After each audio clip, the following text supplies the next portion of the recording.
Hello guys! Hello para to sa lahat ng mga Virgo. Welcome dito sa aking channel. I hope na makuha mo yung energy, yung vibration, yung guidance, yung messages na para sa'yo. So, Virgo, tingnan natin. Ano ba ang message na para sa'yo? This is your message. Hobbies, Virgo. Virgo, bumabalik ka ba sa mga hobbies mo, sa habits mo, or sa passion mo? Ikaw lang yung makakasagot nito. Basta ang focus mo ngayon is hobbies, or pwedeng sobra kang busy sa trabaho mo na kailangan mo ng pampalipas oras, or kailangan mo mag-relax.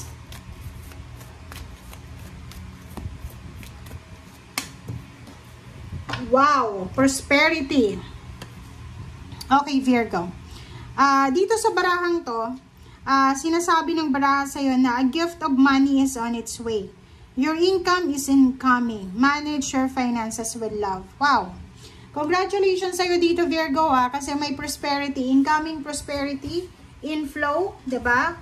Incoming windfall, diba? Windfall siya sorry, naggalaw yung camera natin. Okay, so windfall, kasi this one is a gift of money. So, maybe, merong gustong taong tumulong sa'yo. Pwedeng bonuses, pwedeng, payouts, payments.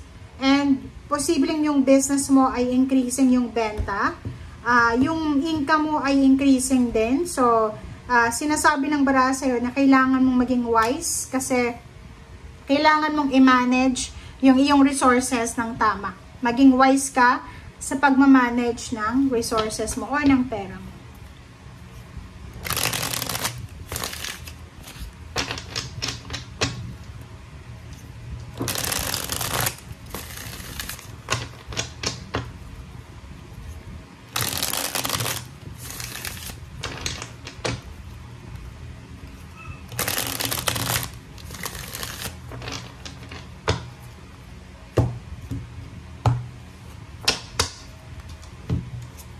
Okay. Virgo, first two cards natin is Three of Cups and Queen of Pentacles. Sinasabi ng barahan na yun na nga, ang message na to is resonated dito sa prosperity. So, emotionally, sobra kang magiging masaya, sobrang contentment, and sobrang accomplished. Feeling of accomplishment, itong nararamdaman mo or mararamdaman mo, it's because merong financial windfall na talagang darating sa buhay mo. So, totoo yung sinasabi dito sa prosperity, kino-confirm ng dalawang to, na may posibleng celebration na magaganap is because of financial success or financial new beginnings or financial windfall. Okay. Yung iba ditong Virgo, if you are experiencing emotional stagnation, if you are married, parang feeling mo nasasakal ka na, or maybe you're in a relationship pero masyadong nahihirapan ka na sa financial, sinasabi ng baraha sa'yo dito na kailangan mong hanapin yung freedom, yung kumbaga kalayaan dyan sa suffocating na relationship na yun. Maybe you're in a relationship or maybe you're looking for a relationship pero parang nasasakal ka sa mga tao sa paligid mo, like yung parents mo, yung siblings mo, or yung lola mo, lolo, ayaw nila na may karelasyon ka. So, medyo feeling suffocated ka sa relationship. But Knight of Swords, sinasabi ng baraha sa'yo na kahit pa, halimbawa, sabihin natin na you feel, yung feeling mo is suffocated ka sa relationship, still, wag kang magdedesisyon ng padalos-dalos. Like, for example, nag-away kayong mag-asawa, mag-boyfriend, mag-girlfriend. Diba?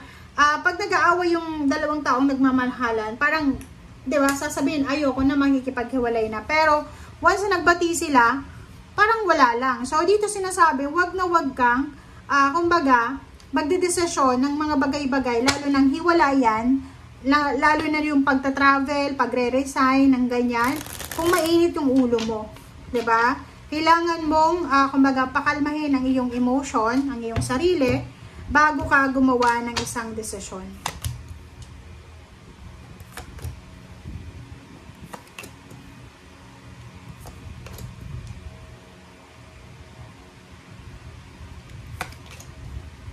Okay.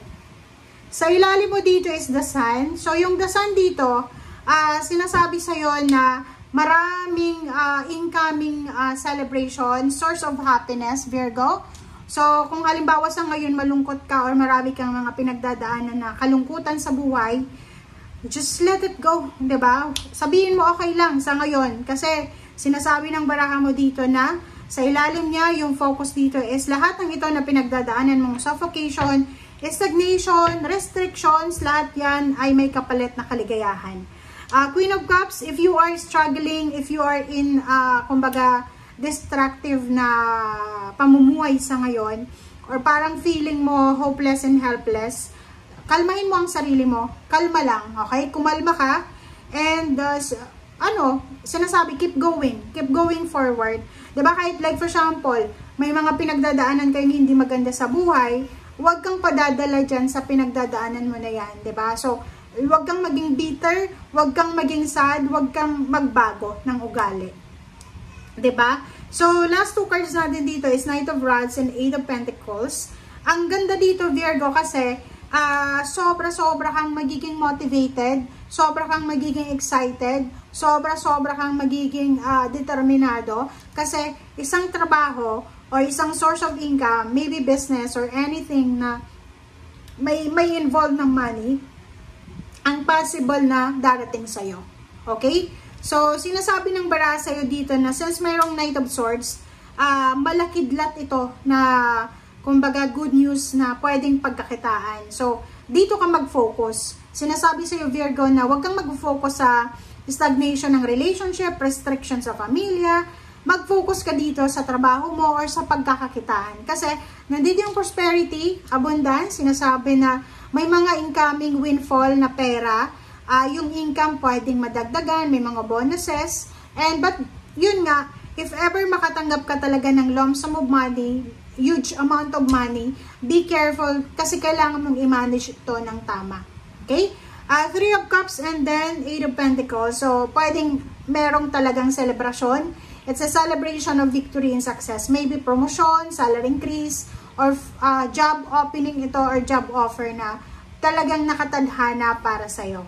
And ito din, Queen of Cups and Knight of Swords. Sinasabi ng baraha, sa bawat desisyon natin sa buhay, kailangan nating pag-isipang mabuti. Kailangan nating maupo. Umupo ka, pag-isipan mo mabuti, tama ba itong ginagawa ko? Or dala lang to ng galit, ng ines, ng gutom, ng heartbreak. And Knight of Swords and Queen of Pentacles, sinasabi ng baraha sa'yo dito na ang susunod na taon sa buhay mo, Virgo, ay sobrang exciting. Magiging sobrang exciting because of money. Magiging financially stable ka like the Queen of Pentacles. And at the same time, yung mga distractions na yan, mga restrictions na yan, kailangan mo talagang harapin yan. Okay? Face it. Kasi pag tinalikuran mo yan, mas lalong dadami yan. Mag-expand yan. So make sure na harapin natin. Be strong, be courageous. Thank you guys. Bye!